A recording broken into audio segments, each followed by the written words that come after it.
ಕೆಲವು ಮುಖ್ಯ ಅಂಗಗಳ ಮಾಹಿತಿಯನ್ನು ಸದನದಲ್ಲಿ ಅನುಬಂಧ 2ರಲ್ಲಿಟ್ಟು ಮಂಡಿಸುತ್ತಿದ್ದೇನೆ. ತಿಂದವರು ತಿಂದುಕೊಂಡು ಹೋಗಲಿ ಎಂದು ಬಿಡುವುದಕ್ಕೆ ನಮ್ಮದು ಯಡಿಯೂರಪ್ಪನವರ ಸರ್ಕಾರ ಅಲ್ಲ, ಬೊಮ್ಮಾಯಿಯವರ ಸರ್ಕಾರವೂ ಅಲ್ಲ, ಮೋದಿ ಸರ್ಕಾರವೂ ಅಲ್ಲವೇ ಅಲ್ಲ. ಯಾರೇ ತಪ್ಪಿಸಿಗಿದ್ದರೂ ಅವರನ್ನು ಬಿಡುವ ಪ್ರಶ್ನೆಯೇ ಇಲ್ಲ. We will not compromise with corruption. We will not compromise with corruption.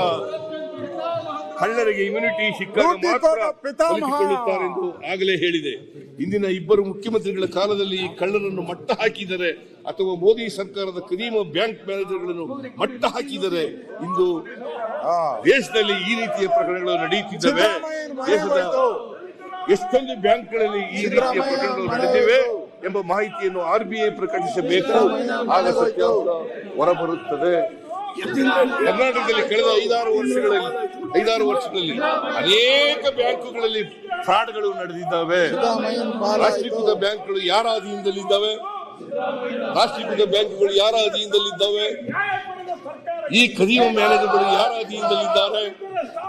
ಕೇಂದ್ರದ ಹಣಕಾಸು ಸಚಿವರ ಅಧೀನದಲ್ಲಿದ್ದಾರೆ ತಾನೆ? ಅಂತಿಮವಾಗಿ ಮೋದಿಯವರ ಅಧೀನದಲ್ಲಿದ್ದಾರೆ ತಾನೆ? ನಮ್ಮ ಜನರ ದುಡ್ಡನ್ನು ಹೇಗೆಂದರೆ ಹಾಗೆ ಲೂಟಿ ಮಾಡುವುದಕ್ಕ ಈ ಬ್ಯಾಂಕ್ಗಳು ಇರುವುದು. ನಮ್ಮ ದುಡ್ಡನ್ನ ಲೂಟಿ ಮಾಡಕ್ಕೆ ಇರೋದು ಈ ಬ್ಯಾಂಕ್ಗಳು. ನ್ಯೂಸ್ ಫಸ್ಟ್ ನಿರ್ಭೀತಿಯಿಂದ ನಿಮ್ಮ ಪರವಾಗಿ.